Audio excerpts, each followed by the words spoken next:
Hello everyone, Feliciana Beloya is here discussing the assigned topic about the reflective teaching. Reflective teaching involves examining one's underlying beliefs about teaching and learning and one's alignment with actual classroom practice before, during, and after a course taught. Reflective teaching operates an umbrella term denoting various approaches including teaching, inventories, and observation protocols, self-assessment, and consideration of students' evaluation. In this video, reflective teaching is to educate teacher education students on how reflective teaching works. Reflective teaching is a process where teachers think over their teaching practices, analyzing how something was taught and how the practice might be improved or changed for better learning outcomes. This video begins with learning objective and ends with assessment tasks following the reflective teaching concept.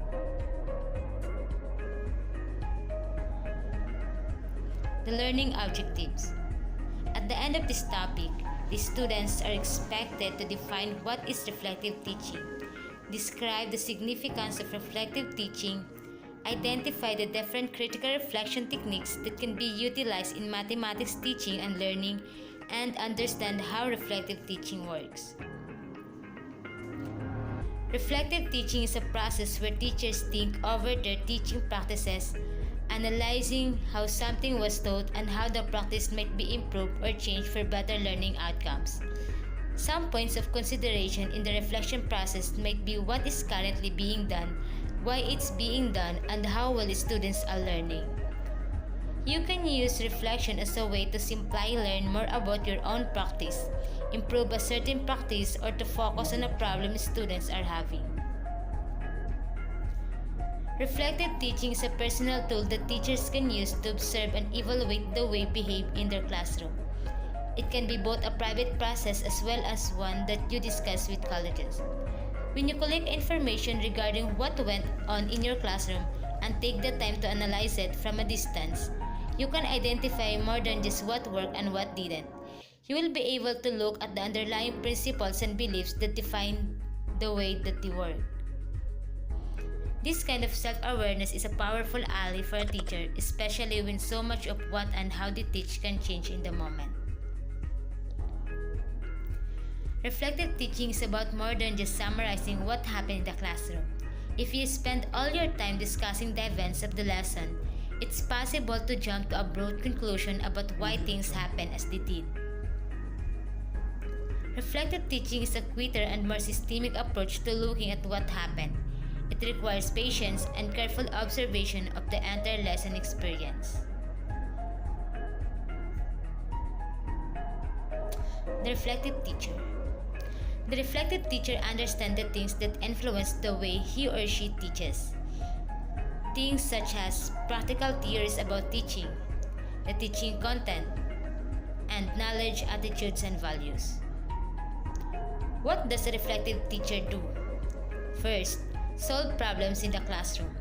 Second, is aware of the assumptions he or she brings to teaching. Third, understand the institutional and cultural content of his or her teaching. Fourth, participates in curriculum development and school change. And last, seeks professional development opportunities. How does reflection take place? Many different approaches can be employed if one wishes to become a critically reflective teacher, including observation of oneself and others, team teaching, and exploring one's view of teaching through writing. Approaches to critical reflection: peer observation, written accounts of experiences, recording lessons, and reflective journals. Peer observation. Peer observation can provide opportunities for teachers to view each other's teaching in order to expose them to different teaching styles and to provide opportunities for critical reflection on their own teaching. Some suggestions for peer observation. Each participant would both observe and be observed. Teachers would work in pairs and take turns observing each other's classes. Pre-observation orientation session. Prior to each observation, the two teachers would meet to discuss the nature of the classes to be observed, the kind of material being taught, the teacher approach to teaching, the kinds of students in the class, typical patterns of interaction and class participation, and any problems that might be expected. The teacher being observed would also assign the observer a goal for the observation and a task to accomplish. The observation. The observer will then visit his or her partner's class and complete the observation using the procedures that both partners had agreed on. Post-observation. The two teachers would meet as soon as possible after the lesson. The observer would report on the information that had been collected and discuss it with the teacher.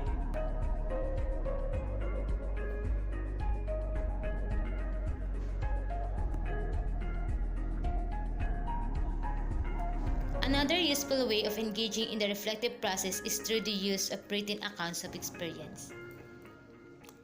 Powell 1985 under potential is increasingly being recognized in teacher education. Self-reports. Self-reporting involves completing an inventory or checklist in which the teacher indicates which teaching practices were used within a lesson or within a specified time period and how often they were employed.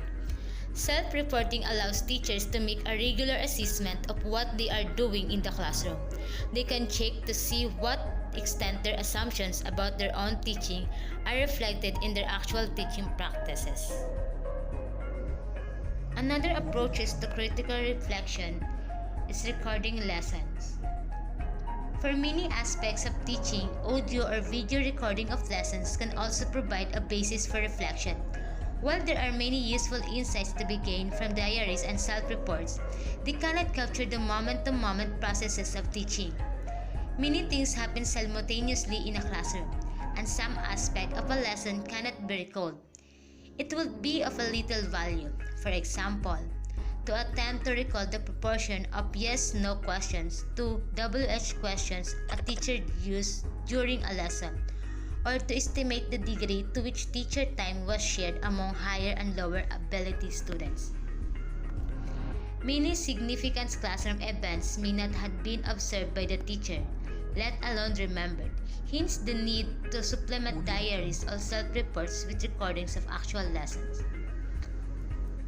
And the last approach to critical reflection is reflective journals. Reflective journals are notebooks or pieces of paper that students use when writing about the reflecting on their own thoughts. The act of reflecting on the thoughts, ideas, feelings, and their own learning encourages the development of metacognitive skills by helping students self-evaluate and sort what they know from what they don't know.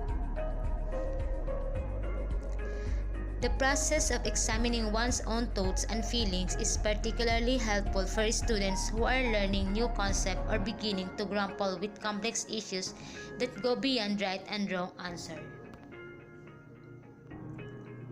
Why reflective journal is important? John Dewey believed that education should serve not only as a means of acquiring information, but also as a way to bring learning to our everyday actions and behaviors.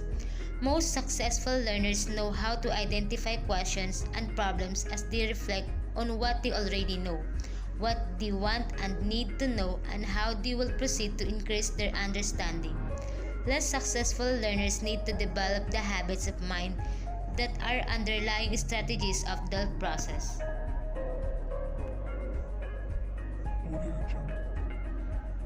Here are the process of reflective teaching. First, recollect or map the event. Second, inform questions and evaluate.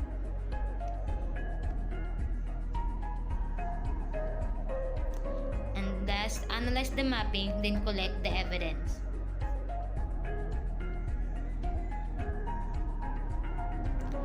Promoting students' reflection to improve mathematics learning. What does reflection look like within a mathematics lesson and when it should happen?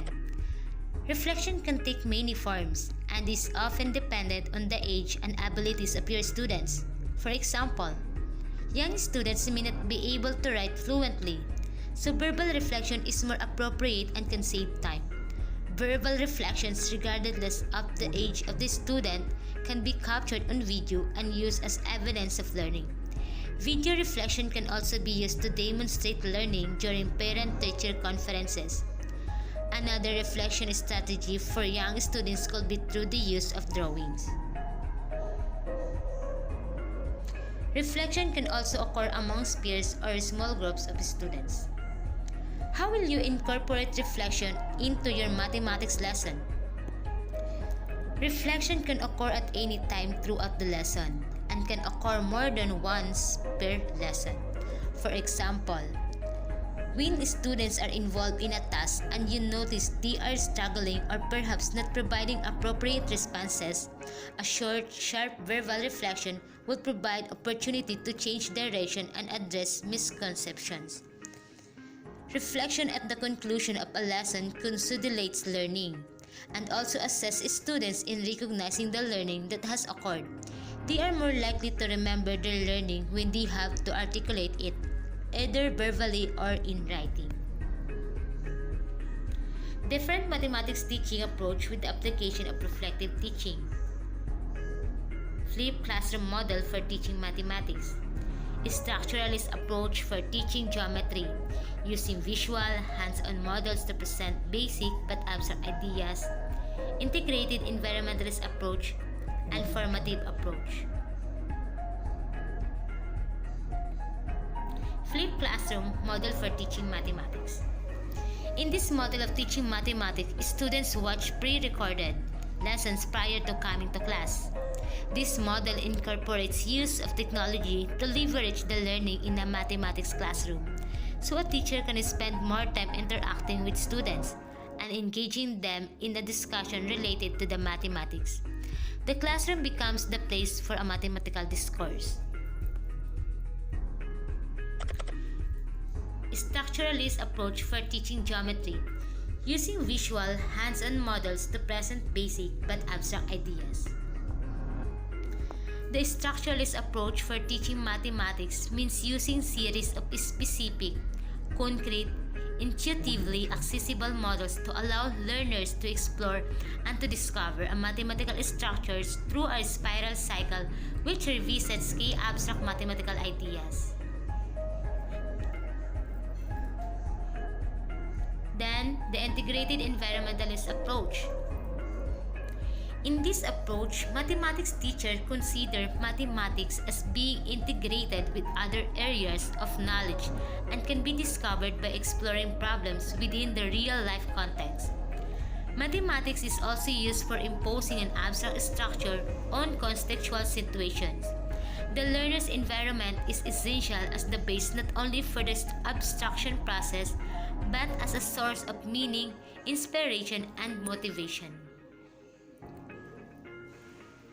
And the last approach with the application of reflective teaching is formative approach. This approach is designed as entirely learner-centered. The main teacher goal is to match learning opportunities with learners' abilities with an aim to improve each student's understanding of mathematical concepts. Encouraging student self-reflection. Providing students with opportunities to self-reflect is a powerful way to help them understand that their effort must be focused, and it gives students specific tools they can work on to improve. That's huge for many. It can be the difference between feeling powerless or having hope. Encouraging student self-reflection. How did you grow as a mathematician today?